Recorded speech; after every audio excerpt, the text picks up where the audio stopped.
जब कोई नया मंत्री बने 2 लात लगाएं, बोले देखो मंत्रियों का जलवा। तुम साले कभी मंत्री न बन पाओगे। सर मैं इतना कुटा हूं, इतनी लात खाया हूं आप लोगों के नाम से, तब से मैं भी तय कर लिया था कुछ काम ऐसा करूंगा कि सामने नीचे मंत्री बैठे होंगे, मैं ऊपर से सुनाऊंगा उनको। हाँ, ज्यादा टेंशन लेना मत भाई साहब। हम जानते हैं कि मर्सिडीज कार डॉक्टर कुमार विश्वास है, हम लोग तो उसके अगल बगल जो एसी सीरीज लगती है ना, लाइट माइट डेक वेक, वो हैं। हाँ, लेकिन कभी कभी डेक भी मजा दे देता है, तो बस उसका आनंद लेना। हमको कोई भ्रम नहीं है, कोई मुगालता नहीं है। आपके विधायक जी कमाल हैं, जो पूरे देश में पूरे विश्व में लाखों लोगों को सुनाते हैं। डॉक्टर कुमार विश्वास, आपके विधायक जी ने उन्हीं को सुना दिया कि ऐसे डरना नहीं, ये हैं हम हैं और ये वो। विधायक जी कमाल हो, आपके चरणों को प्रणाम करता हूँ, चरणों में लगी धूल को प्रणाम करता हूँ, धूल के कण को प्रणाम करता हूँ, कण में छिपे हुए अणुओं को प्रणाम करता हूँ, प्रत्येक अणु में छिपे हुए परमाणुओं को प्रणाम करता हूँ, प्रत्येक परमाणु में छिपे इलेक्ट्रॉन प्रोटॉन न्यूट्रॉन को प्रणाम करता हूँ। कुल मिला के भिंड के यशस्वी विधायक, मैं आपको इलेक्ट्रॉनिक प्रणाम करता हूं। अब आप लोगों को लग गया होगा कि यह भी ढंग का ही आइटम है। मैं देखो सबने कहा ताली बजाओ ताली बजाओ ताली बजाओ। मंत्री महोदय, मैं कभी नहीं कहता किसी को ताली बजाओ। मान लो डॉक्टर साहब के आकर्षण में आज भिंड के पुरुषों, आपको इनके आकर्षण में पिछले 2-3 घंटे में ताली बजाने की आदत पड़ जाए, कल आप चौराहे में बजाने लग जाओ, तो लोगों को यह भ्रम होगा कि ये वो हैं कि वो हैं। कोई तनाव मत लेना भाई साहब, मैं 5-7 मिनट रहूंगा आपके बीच में। अच्छा, हम लोगों के साथ डॉक्टर कुमार विश्वास जिस कवि सम्मेलन में रहते हैं, हम लोगों के खड़े होते ही पब्लिक के चेहरे पर यह सवाल हो, ये कब जाएगा, और ये हम लोगों को झेलना पड़ता है। लेकिन आप लोग बहुत शुरू से ही बहुत प्यार दे रहे हो। पुलिस वालों को मैं सर विशेष प्रणाम करता हूं। सर, आप लोगों ने जो कोरोना काल में हम लोगों का ध्यान रखा है, दो ही ने ध्यान रखा मंत्री जी, एक तो डॉक्टरों ने और दूसरा पुलिस वालों ने। फर्क डॉक्टरों और पुलिस वालों में इतना था मेरे भिंड के लोगों, कि डॉक्टर जब दूसरी डोज लगाता था तो पूछ लेता था कि पहली किस तरफ लगाई थी।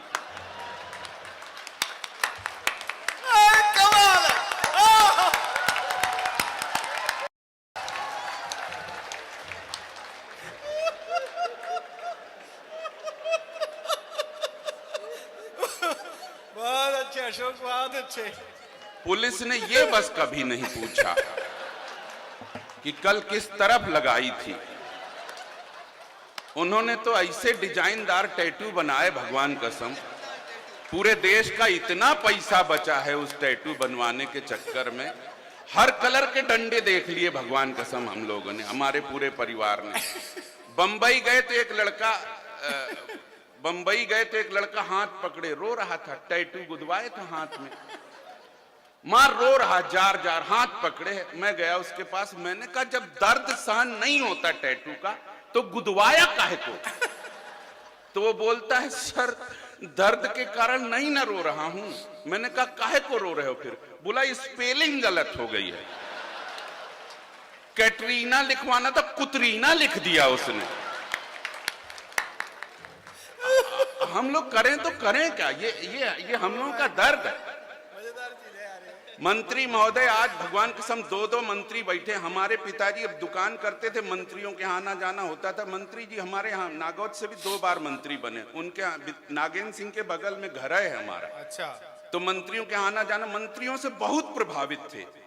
और जब कोई नया मंत्री बने 2 लात लगाएं, बोले देखो मंत्रियों का जलवा। तुम साले कभी मंत्री न बन पाओगे। सर मैं इतना कुटा हूं, इतनी लात खाया हूं आप लोगों के नाम से, तब से मैं भी तय कर लिया था कुछ काम ऐसा करूंगा कि सामने नीचे मंत्री बैठे होंगे, मैं ऊपर से सुनाऊंगा उनको।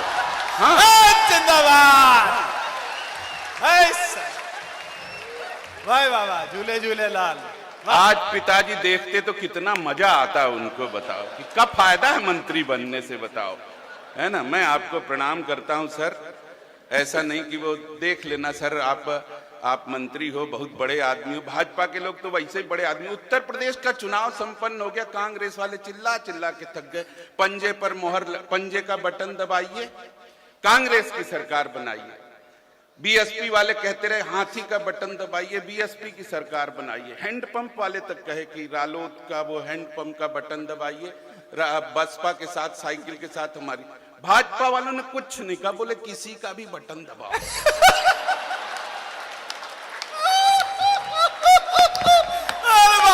बिहारी लाल की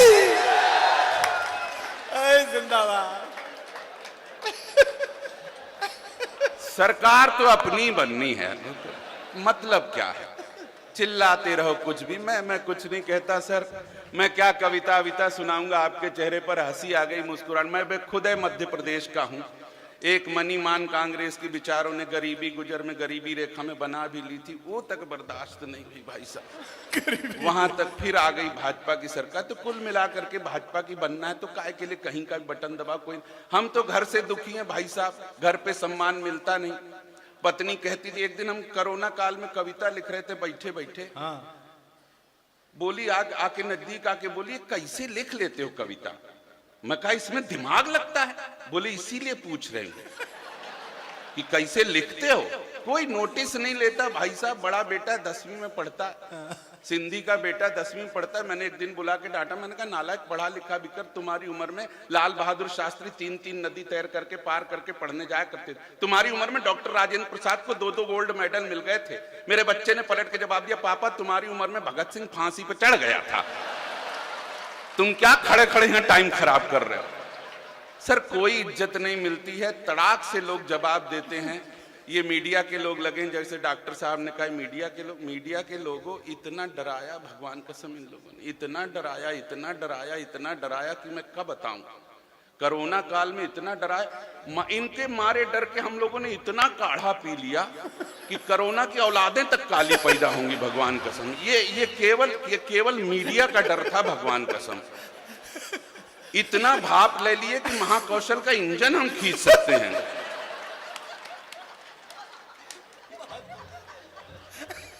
सच बता रहे, ये केवल मीडिया का डर था, ये केवल मीडिया का डर था।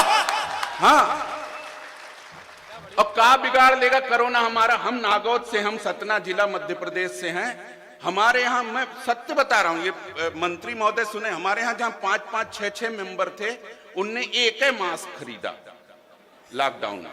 एक जना लगा के जाए, बाजार करके आवे, तो फिर दूसरा मेंबर लगा के जाता था। क्या बिगाड़ लेगा कोरोना उसका। कोरोना के कीटाणु चिपके, दूसरे ने लगाए, इतनी राजश्री खाया था कि पूरा खानदान मरा मिला नीचे। भगवान क्या कर लेगा हमारा कोरोना। हम लोग 3-3 दिन के बासी समोसे रेलवे स्टेशन की 10 दिन की रखी चाय पी जाते हैं। कोरोना का बिगाड़ लेगा हमारा भाई साहब। ये हम हिंदुस्तान के लोग हैं साहब, कुछ भी आ जाए। चीन जिसने कोरोना फैलाया वो रो रहा, लॉकडाउन लगा है, और अपना हिंदुस्तान ऐसे मस्ती भरी महफिलों में था, डॉक्टर कुमार विश्वास को सुन रहा है। ये है हमारा हिंदुस्तान साहब। हम कविता विता कुछ नहीं सुनाते। हमारा बड़ा बेटा वही 10वीं में पढ़ता है, पिछले साल फेल हो गया था, इस बार फिर फेल हो के आ गया। मैंने उसको डांटा, मैंने कहा नालायक, दिन भर कुछ आसपास के वातावरण को देख, 2 साल से फेल हो रहा लगातार। आसपास के वातावरण को देख, कुछ सीख। मिश्रा जी की लड़की को देख 98% नंबर, शर्मा जी की लड़की को देख 99% नंबर। बच्चे ने पलट के जवाब दिया, पापा उन्हीं दोनों को देखने के चक्कर में 2 साल से फेल हो रहा हूं। आपकी तालियां, ठहाका गलत जगह आ गया। जिम्मेदार जनप्रतिनिधि बैठे हैं, उनकी तरफ ध्यान आकर्षित करता हूं। टीवी का थोड़ा सा करो कुछ सर। बच्चे, मेरा असली समस्या दूसरे नंबर का बेटा क्लास 4 में पढ़ता है, 8 साल की उम्र है उसकी। स्कूल से लौट के निराश, उदास, हताश बैठा रहता था। कभी उसके चेहरे पर प्रसन्नता नहीं देखी। हम लोगों ने अपेक्षाओं का बोझ इतना लाद दिया है बच्चों के ऊपर कि बच्चे मुस्कुराना भूल गए हैं साहब। कुछ करिए, असली टेंशन ये है। लेकिन ताली अभी ना बजाओ, ताली अभी आएगा मामला। एक दिन चमत्कार हुआ सर, मंत्री महोदय, असली टेंशन ये है। एक दिन स्कूल से लौटा तो हंस रहा, मुस्कुरा रहा, डीजे बजा के नाच रहा। अरे मैंने कहा पहली बार स्कूल से लौट के इतना प्रसन्न हुआ क्या। वो बोला, पापा कुछ मत पूछो, स्कूल में जो नई मैडम आई है इतनी क्यूट और ब्यूटीफुल, आपको हंसी आ रही, मुझको लगा मैं सूखे कुएं में कूद पड़ूं जा करके। बोला पापा इतनी हॉट, ये 8 साल का बच्चा अपनी मैडम के लिए बोला पापा इतनी क्यूट और ब्यूटीफुल कि लगता है पढ़ाती रहे पढ़ाती रहे पढ़ाती रहे। 40 मिनट का पीरियड तो ऐसा लगता है 5 मिनट में खत्म हो गया। मैंने उसको कान पकड़ के डांटा, मैंने कहा नालायक, ये संस्कार है, जो मैडम तुझको पढ़ाती है, शिक्षा का दान देती है, तुझे ज्ञान देती है, हमेशा उसको अपनी मां समझना चाहिए। मेरे बच्चे ने पलट के जवाब दिया, पापा आप हरदम अपने जुगाड़ में रहते हो।